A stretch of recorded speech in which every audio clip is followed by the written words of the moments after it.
Shalom, shalom, brahá, a Israel, estou muito feliz. E Bezrat Hashem, todas essas palavras de Torá que sejam para fortalecimento do nosso Estado, de toda a Yerdut, de todos os judeus de todo o mundo, e em especial um Lelun Nishmat para a família Bibas.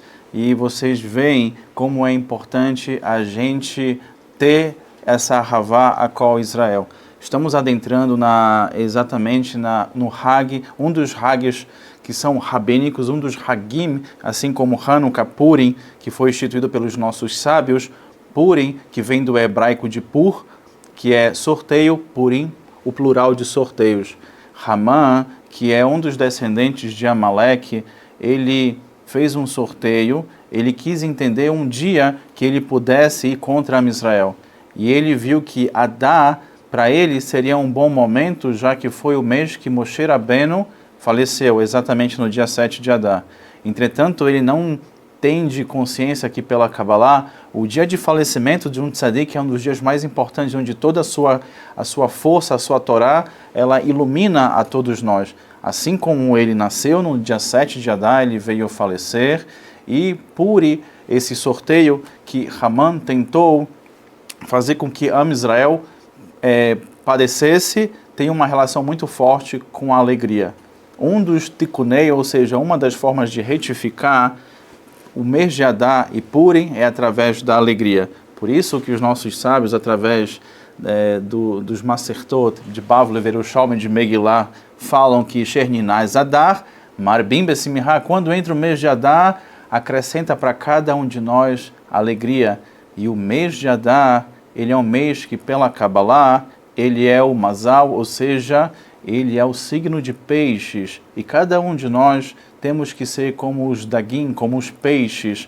Dag em hebraico é 7, tem uma referência também com o Shabbat, com uma santidade, mas o peixe, ninguém consegue ver o peixe porque ele sempre está debaixo d'água, e por isso que nas nossas casas, aqueles que são marroquinos ou que são sírios, libaneses, normalmente tem aquela hamsa, na hamsa tem os peixes que é referente a mal olhado, porque o peixe ele é um símbolo contra o Ain Hara, o mal olhado, porque ninguém consegue ver o peixe que ele está debaixo d'água. Mas em relação a Puri, o que o peixe tem a nós, esse signo, esse mazal, é que nós temos que beber de água mais profunda, nós temos que nos aprofundar na água, e para nós a água é a Torá Kedushá, é Mai Haim, são as águas vivas que cada um de nós tem que beber em relação a Purim, e o peixe tem uma revelação dos mundos ocultos, e Purim tem uma relação com quem está, o nome de Hashem se oculta, a gente não encontra o nome dele em nenhum momento na Megillah.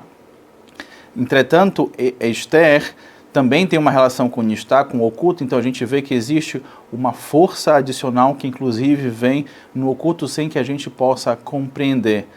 As 4 parashot que vêm a partir de Rosh Chodesh Adar, que vem no primeiro Shabbat, que é o Shabbat Shekalim, que temos Shabbat Shekalim, nós temos também Zahor, Pará e HaChodesh. Essas 4 parashot especiais têm uma relação com cada uma das letras do sagrado nome do Shem Hashem.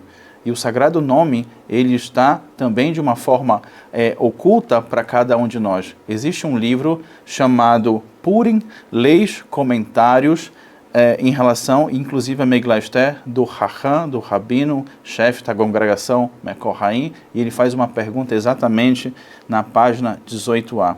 E a pergunta dele é muito pertinente, para nós, em relação a Parashá Zahor, que a gente lembra de Amalek, será que lembrar com a mente é suficiente? Não, a gente não pode só lembrar com a mente, a gente tem que verbalizar. Por isso que entre as parashot, a Parashá Zahor tem uma referência de Oraita que a gente tem que escutar. Assim como a Megillah, que é uma das mitzvot de Purim, que é uma das alahot, que a gente tem que não somente se esforçar, mas tem que fazer todo o Israel junto, tanto homem e mulher, que é escutar. Assim como a gente escuta a Parashá Zahor, homens e mulheres também devem escutar a Megillah Esther. E a Megillah Esther é a referência de por que a gente não faz Alel em Purim, e na Megillah Esther ela tem que ser lida por um ledor, por um balcorer ou pelo rabino, que seja de um pergaminho, que seja kasherá, ou seja, como um rolo da Torá, e nós temos que prestar atenção. Aquele que vai ler, ele sai de Rová lendo, mas cada um de nós que não tem essa consciência, não sabe ler o hebraico, não vai conseguir ler, tem que prestar atenção, e todo o carral tem que estar em silêncio, tirando aquele momento onde é citado Amã e os 10 filhos de Amã, que a gente tem que mostrar o nosso descontentamento, mas nós temos que prestar atenção no que está sendo lido para que a gente realmente possa sair de Rová, entre Ramã, os seus 10 filhos, em relação a esse aspecto. Purim, ele começa exatamente no 13º dia de Adar, que é o jejum de Esther. No 14º dia é Purim, e no 15º dia é Shoshan Purim. Nesse ano, o 13º dia, ele vai cair Yom HaMishi, na quinta-feira, e é muito importante cada um de vocês buscarem compreender, de acordo com a Kehilá que vocês frequentam, de acordo com o Rabino, o Zemaniot, o horário que inicia o jejum. Eu vou falar um horário, mas é muito importante perceber, de acordo com o costume de cada um, o horário inicial, 4h56, e o fim do jejum, exatamente 8h47.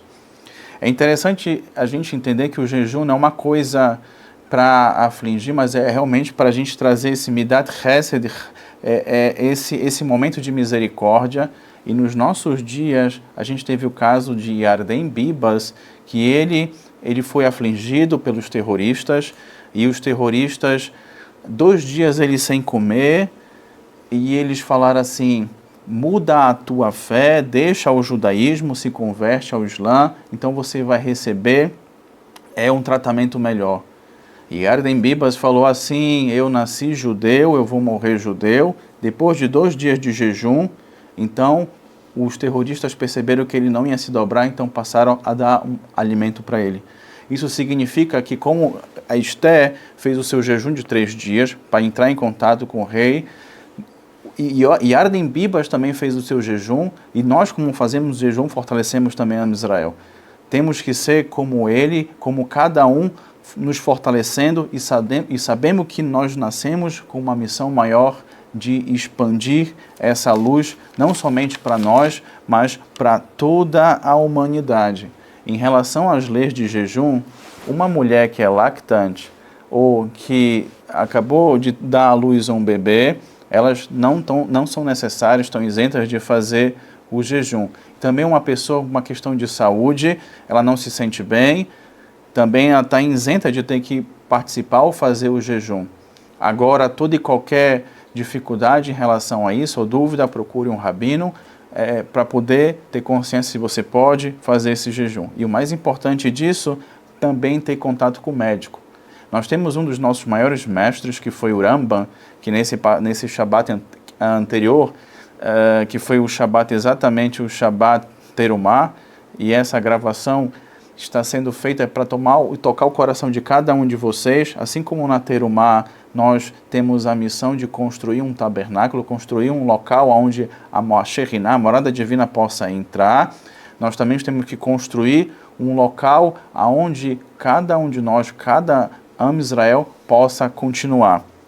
E por isso que nós temos um costume de fazer Zer Lemahasita Shekel, que é a questão da Tzedakah. A Tzedakah, como consta numa série de Shabbat, é um dos elementos que livra da morte, como também a mudança de nome, a mudança de comportamento e a mudança de local. Isso tudo muda o Mazal. Logo, nós temos que fazer esse Lehasita, Zer Lemahasita Shekel, entregar essa parte que é entregue, essa tzedakah que é entregue para Israel. O costume dos Ashkenazim é exatamente a recomendação do Remá, é dar 3 moedas, as metades de 3 moedas de acordo com o valor do país. Ou seja, aqui no Brasil seria 3 moedas de 50 centavos. Se fosse nos Estados Unidos, seriam 3 moedas de 50 cents. Se fosse em Eretz HaKodesh, seria 3 moedas a metade de 1 shekel. 3 metades de shekel. Entre os Sefaradim, nós temos a recomendação do Rishon LeTzion Sefaradi, que é o nosso querido Davi Yosef, que ele recomenda que nós possamos dar como Merhasita shekel exatamente 40 shekels, que se fazer, por exemplo, a transformação para o real, hoje daria exatamente R$ 65,46. Isso se pode entregar para uma sinagoga, para um rabino, para uma organização. Lembrando que fazendo o nosso check-in list, além do Merhasita shekel, nós temos a Megillah. Homem e mulher devem escutar em silêncio para poder sair de Rová. Nós temos Mishlo Amanot, que é o ato de enviar 2 alimentos prontos. E o costume de Israel, o costume de Bnei Brak, por exemplo, da Geula e todas as outras cidades, nas escolas, os amiguinhos entregavam para os outros amiguinhos, os vizinhos procuravam dar alguma coisa cozida para a gente, mas a gente sempre pegava e dava para outro, pegava de outro, dava para outro. E é importante que as mulheres entreguem para as outras mulheres, assim como os homens entreguem para os outros homens. Nós temos também Matanot Laveuni, que é um ato de 2 presentes que também pode ser transformado em kesef, em dinheiro que possa ser entregue para uma pessoa. E claro, e aí vemos a Seudá Purim, que a gente tem que fazer do dia 14, do nascer do sol, até exatamente o pôr do sol. E nessa Seudá se recomenda que a gente, claro, coma lechem, que é pão, tome vinho, suco, etc. Agora, cuidado com as fantasias. O homem não deve se vestir com fantasias femininas e nem a mulher com fantasias masculinas. E existe uma coisa muito interessante que eu faço questão de compartilhar para você em relação a uma questão de Halachá. Sobre o ato de beber até trocar o nome entre Arur Haman e Baruch Mordechai. Consta no Shulchan Aruch exatamente no Siman 695. Existe um marloque entre Ram Bar Tosfot, que é o Derech de Yosef Karo, que fala que a gente tem que beber um pouco mais para poder fazer exatamente isso, diferente do que cita o Ramba em relação ao Oremá, que a gente não pode fazer e passar vergonha, por isso se recomenda que se tome um pouco e se vai dormir, se você vai dormir com um pouco de vinho, você mistura na sua cabeça, no seu pensamento, entre Baruch Mordechai e Arur Haman. Agora interessante, para finalizar, em relação aos Masertot, Maseret Megillah, que cita o Hag Purim, nós temos no Yerushalmi exatamente 34 páginas e no Bavli 32. A grande pergunta é por que essa quantidade de páginas? 32 do Bavli equivale aos 32 caminhos de sabedoria, que são as 22 letras e as 10 sefirot. Em relação ao Yerushalmi, é exatamente a mesma coisa, com um acréscimo de mais o número 2. E por que o 2? Na sua página final, existe uma discussão entre o Hazal sobre 2 elementos, a mezuzá e o tefilim. E de que forma a gente pode usar a mezuzá e o tefilim. E existe uma kushia, que é um marlok que tem entre os nossos hachamim, se o ledor ele tem que ler a Megillah em pé ou se ele deve se sentar. Nós sabemos que o Rashi e o Rambam, em relação ao respeito ao Kahal, fala que ele deve ler em pé. Diferente do Rambam, que cita que se for uma forma mais reservada, se a pessoa souber ler o pergaminho ou se estiver com poucas pessoas, se pode ler sentado. Agora, em Kavod el Kahal, assim como o Rashi e o Rambam, o Rashi e o Rashba, o Rambam recomenda também se ler em pé. E Purim, a gente tem uma forma muito forte de fazer esse tikkun, de nos conectar com Hashem e trazer essa força desse mês de Adar. É através da alegria. Então, festeje, fique feliz, mas sempre de forma consciente. Hag Sameach.